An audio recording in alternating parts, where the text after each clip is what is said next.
Herkese merhaba arkadaşlar. İsmim Ömer. Live Life Tour'da medikal ekip yöneticisiyim. Bugün bir Türk hastamla birlikteyim. Kendisi yaklaşık bir ay önce LON yöntemiyle femur ameliyatı oldu. Şu anda yaklaşık 3,3 santimetrede.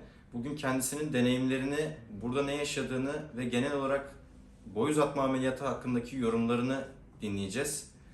Öncelikle nasılsın? İyiyim. Bir yaramazlık yok. Devam ediyoruz. Süreç başladı bir ay önce. Ve alıştım yani ilk 15 gün zorlu geçti ama bununla ilgili bir altyapıya da sahiptim. Yani bunu o ilk 15 günün zor geçeceğini bildiğim için her şeyi bildiğim dahilinde geçtiği için sonuçta bir sürprize karşılaşmadım. Peki boy uzatma ameliyatına nasıl karar verdin?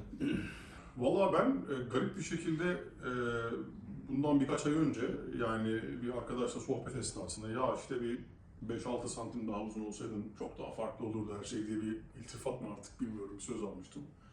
O gün bugündür düşünüyordum yani benim boyum 1,73, hani bir 7 santim daha uzun olsaydım 1,80 olacaktım ki 1,80'in ismi var. Hakikaten çok güzel bir boy. O sohbetten birkaç ay sonra da ben haber okurken telefonda Live Life Tour'u gördüm ve orada yani boy uzatma ameliyatından bahsediliyordu.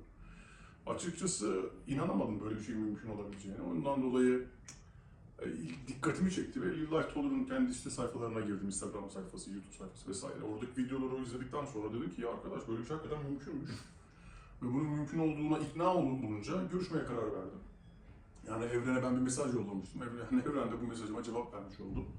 Şöyle ki ben yani Türkiye'de bir 173, yani 1,73 aslında kötü bir boy değil ama ben uzun yıllar Amerika'da yaşadığım için ve Amerika'ya çok sık gidip geldiğim için oradaki hayat standartlarına göre açıkçası biraz kısa bir boy.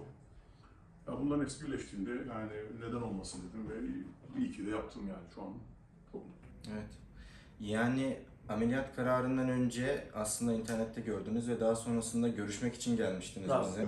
Evet. O zaman sizin X-ray'lerinizi vesaire çekmiştik. Hangi yönteme uygunsunuz diye. Evet. Daha sonrasında Halil Hoca ile paylaştık. Ve sonrasında LON yöntemine karar verdiniz. Evet. Ameliyattan önceki bir aylık süreçte neler yaptınız? Evet, ben buraya geldiğimde tabii bilgi aldım. Sedat Bey sağ olsun bayağı bir bilgilendirdi beni. Yani Live Life Tour'un bir sorumluluğu var ama bir hasta olarak sizin yapmanız gerekenler de var. Çok önemli hatta, süreci çok etkiliyor. Hani mesela ben 10 santim uzamak istiyorum diyorsunuz ama aslında vücudunuz buna karar veriyor. Ama bu vücut nasıl karar veriyor? Vücudunuzun esnek olması çok önemli. Ben ilk geldiğimde buraya vücudumun esnek olmadığını fark ettim. Fizyoterapiden arkadaşlar sağ olsunlar şey yaptılar, test ettiler. Çok kötü dediler. Ellerimin yeri değmesi gerekiyor en kötü ihtimalle. Ben dedim ki ya tamam ben bir aylık bir müddet alayım. Benim işte ameliyatımı bir ay sonra yapın. Ben de bu bir ay içerisinde fizyoterapi aldım bulunduğum yerde. Ve bir ayın sonunda çok yani esnemem çok iyi oldu. Yani ellerim yere değiyordu. Mesela şu an birinci aydayım ben süreçte ve fizyoterapistim hala arkadaki hamstringlerimin hala çok yumuşak olduğunu bu süreçte hazırlık yaptığım, bu sürecin bana kattığı işte faydaların en önemli kısmının bu olduğunu ben fark ettim. Bunu yapmasaydım daha böyle 3-4 santimde ağrılarım daha fazla olacaktı ki yani 7-8 santimi, 9 santimi hedefleyenler için yani bu esneklik çok ama çok önemli. Ben o bir ayı o şekilde geçirdim. Daha sonra ameliyat olduğumda hatta şöyle bir feedback de aldım Halil Hoca'dan. Yani kaslarım o kadar iyiydi ki yani çok iyi bir ameliyat geçirmene yardımcı olduğu gibi bir şey söylemişti bana. Bu da tabii bir mutlu etti beni, motive etmişti o dönem. Evet. O yüzden kendinizi iyi hazırlamanız gerekiyor. Yani ben hatta bir aylık hazırlanmanın az bile olduğunu düşünüyorum. Ben buraya geldiğimde işte 6-7 aydır hatta bir senedir hazırlananları görünce demek ki bu iş hakikaten çok ciddi bir iş. Vücudunuzu hazırlamanız gerekiyor. Aksi takdirde zorluk yaşarsınız. Yani çok büyük zorluklar yaşayabilirsiniz. Evet, özellikle yeme içmede, daha önceki esneklikte ve günlük aktivitelerde, sporda gerçekten büyük katkısı oluyor ameliyat esnasında, uzatma esnasında. Ben bununla ilgili bir şey söyleyeyim. Ben sigara kullanmıyorum. Alerjik astım olduğu için şey yapamıyorum. Hatta sigara içenlerin yanında bile duramıyorum. Bunun da bize çok müthiş bir katkısı oldu bende. Süreçle alakalı. Hani sigara, işte alkol tüketimi gibi şeylerden uzak durmanız gerekiyor. Yani alkol alabilirsiniz, sigara da içebilirsiniz ama hani bu ameliyattan öncesi ve sonrası toplam bir 6 ay buna bir dur demeniz gerekiyor. Evet, çünkü gerçekten bağışıklık sistemini çok güçlü tutmamız gerekiyor. Özellikle ameliyat esnasında ve ameliyat sonrasındaki uzatma sürecinde. Çünkü bütün vücudumuz aslında kemiklere, kaslara ve toparlanma sürecine odaklandığı için aslında beslenmemizi burada diyetisyenimizle birlikte daha sonraki vitaminleri, besin takviyelerini ve buna gerekli olan bütün her şeyi burada sağlamaya çalışıyoruz bütün hastalar için. Peki size bir şey daha soracağım. Ameliyat ve hastane süreciniz nasıldı? Benim en çok korktuğum kısım orasıydı. Hayatımda ilk kez ameliyat oldum ben bu arada. İlk kez bayılttılar beni, ilk kez narkoz aldım. Yani çok değişik bir süreç. En çok korktuğum yer burasıydı ama en rahat ve en kolay geçen süreç oldu benim için. Ameliyata gittiğimde merak ediyordum nasıl geçeceğini. Fakat bayıldım ve uyandım garip bir şekilde. Hatta bununla ilgili ben Live Life Toler'da katılan diğer videoları izlediğimde birçok kişinin özellikle 2 saat, 1 saat ağrı çektiğini görmüştüm. Ben de böyle bir beklenti oluştu. Yani ilk ameliyattan uyandıktan sonra muhtemelen ben de bir saat canım yanacak gibi düşünüyordum. Hiçbir şey olmadı. Tam tersi hiçbir şey hissetmedim. Sadece biraz üşümüştüm. Bu da gayet normal herhalde. Ameliyatım çok iyi geçti. Ağrı hissetmedim ve 4 gün kaldım ben hastanede. Hastane günlerimi özlüyorum diyeyim. Çünkü hiç ağrı çekmedim hastanede. Hastane ortamı çok iyi. Onu da söyleyebilirim. Yani özellikle Halil Hoca bu konuda hakikaten çok iyi. Ama asıl sürecin hastaneden sonra yani Ali buraya Live Life Toler'ın merkezine geldikten sonra başladığını da söyleyebilirim. Peki hastaneden taburcu olduktan sonra rehabilitasyon merkezimize geldiğinizde ilk günden itibaren şu ana kadar yani yaklaşık 1 aylık süreçte 3.3 santime ulaştınız. Evet. Bu süreç için genel yorumlarınız, ağrılarınız, günlük aktiviteleriniz nasıl? Evet. Belki de bu videoyu yapmamın en büyük sebebi de bu 1 aylık tecrübeyi sizlerle paylaşmam olacak. Çünkü ben mesela bütün videoları izlemiştim ameliyattan önce. Neredeyse hiçbir videoda diz ağrısından bahsedilmiyor veya bahsediliyorsa bile çok az bahsediliyor. Benim çok ağır diz ağrılarım olmuştu. Ama bu dizimde bir problem olduğundan değil de daha ziyadesiyle vücudunuz çünkü 2 kemiğiniz kırık olduğu için vücudunuz taşıyan bir noktada dizleriniz oluyor. Evet. Ve kaslarınız zayıflıyor. Kaslarınız zayıfladığı için bütün vücut ağırlığı dizlere yüklendiği için dizlerdeki kaslar bu sefer çok korkunç ağrılara sebebiyet verebiliyor.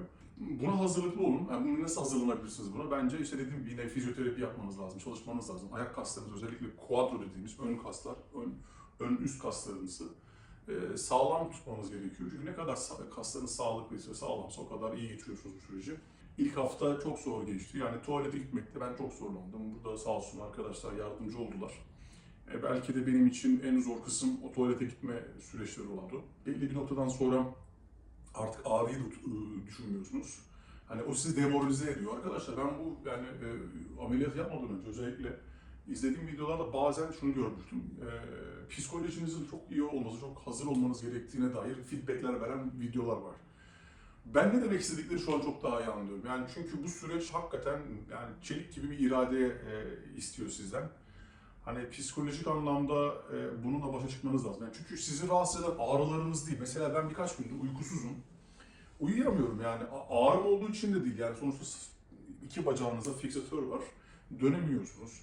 Sabit yattığınız için kan dolaşımınız yavaşladığı için mecburen her 15-20 dakikada bir ayağa kalkıp dolaşmanız gerekiyor ki vücudunuz rahatlasın. Bu da ister istemez uyku anlamında çok discomfort yani böyle rahatsızlık veriyor size. İlk 15 günün ardından şöyle ki, niye ilk 15 gün diyorum? Aslında sizi rahatsız eden ödemleriniz yani bu ödemler kapandıkça, bittikçe aslında siz gerçek fiziğinize ulaşmaya başlıyorsunuz ki bu da mesela vücudunuzun kaslarını bu sefer daha iyi kullanmaya başlıyorsunuz. Vücudunuzdaki hareketleri daha iyi yapmaya başlıyorsunuz. İzin veriyor vücut size bu anlamda. O yüzden ilk 15 günkü zorlu süreci ben atlattıktan sonra ne yaptım? Sabah kalktığımda mesela kahvaltımı yapıyorum 8-9 gibi. Mide koruyucu ilacımı alıyorum. İşte demir eksikliği ile ilgili ilaçlar var, onu alıyorum. İşte 2 veya 3 tane sanırım şey var, ağrı kesici var gün içerisinde yaydım. Bu ağrı kesicilerle zaten gününüzü geçiriyorsunuz. Çok fazla bir ağrı sızı olmuyor. Yani olmuyor demeyeyim, oluyor ama tolere edebilen ağrı sızılar bunlar. Fizik tedavi yapıyorsunuz. Çok önemli. Fizik tedaviye katılıyorsunuz ama fizik tedavinin dışında biz burada Live Life Toler'ın kendi gym'i var. Yani spor salonu var. Hani burada da gün içerisinde gidip çeşitli aktiviteler yapmak durumundayız. Yapmak zorundayız. Yapıyoruz bunları ve bu sayede işte vücudumuzdaki işte o kan akışını iyi sağlamaya çalışıyoruz. Onun dışında yemekle ilgili diyetisyenimiz çok iyi bu arada. Yani hakikaten neyin ne olduğunu ben çok daha net gördüm bu süreçte. Yumurta çok önemli. Her sabah yumurta yedik mi diye sağ olsun kontrol ediyor.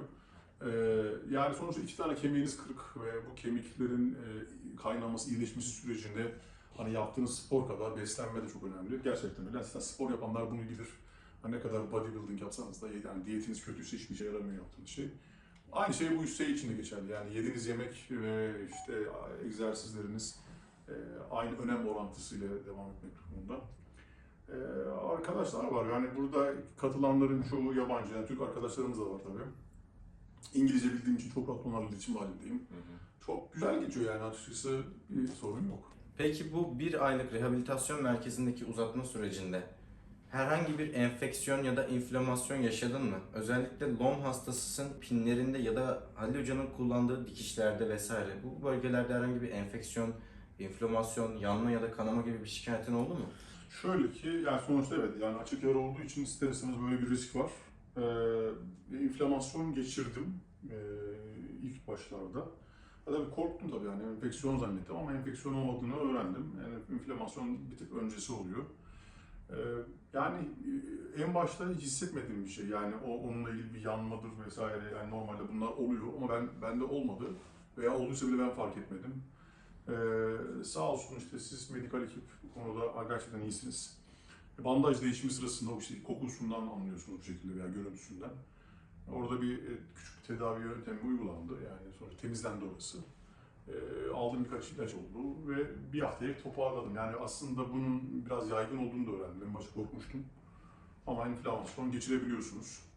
Yeter ki zamanında fark edilsin ve bununla ilgili uygun adım atılsın. Yani evet o konuda böyle bir şeyim oldu. Genel olarak enfeksiyonu ve inflamasyonu açıklamak gerekirse şu şekilde, özellikle Lyme hastalarında vücudunuzun verdiği bir reaksiyon süreci bu.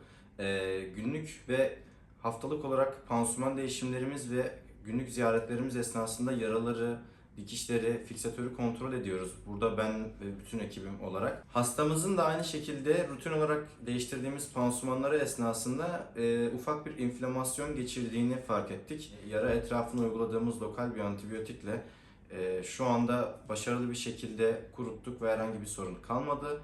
Bunun belirtileri arasında bazen hastalarında aldığım şikayetlerden yanma, daha sonrasında kaşıntı ve buna benzer şikayetler oluyor. Fakat bunu dediğim gibi rehabilitasyon merkezinde yaklaşık 4 gün içerisinde basit yöntemlerle şu anda ortadan kaldırmış durumdayız. Lyme hastalarında özellikle çok yaygın bu. Hemen hemen uzatma sürecinde %30-40 belki hastalarda yaşanıyor. Fakat bunu dediğim gibi basit yöntemlerle ortadan kaldırabiliyoruz. Evet, son olarak bu ameliyatı yapmak isteyen Türk hastalarımıza genel olarak düşüncen nedir, yorumun nedir?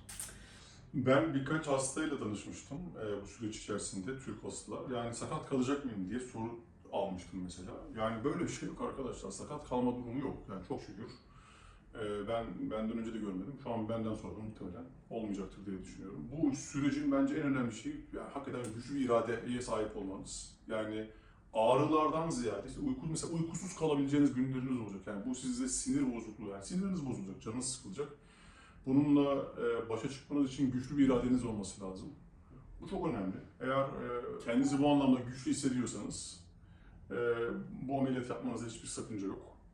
Bir burun ameliyatından çok fazla riskli değil. Kesinlikle tavsiye ediyorum. Neden olmasın? Sonuçta boy önemli bir kriter. Erkekler için özellikle.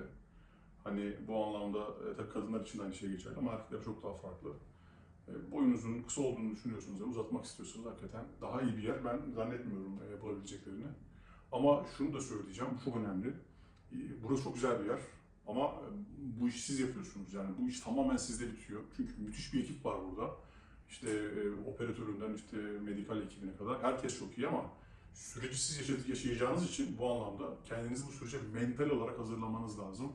Fiziksel olarak hazırlamanız lazım. Eğer bu ikisini yapmadan gelirseniz süreciniz hakikaten çok meşakkatli geçecektir. Buna çok çok dikkat edin. Hastamız şu anda 3.3 santimetrede. Fiksatörü çıkardıktan sonra, çıkarma ameliyatından daha sonra kendisiyle tekrardan bir video çekeceğiz. Yine tecrübelerini paylaşacak. Şimdilik görüşmek üzere.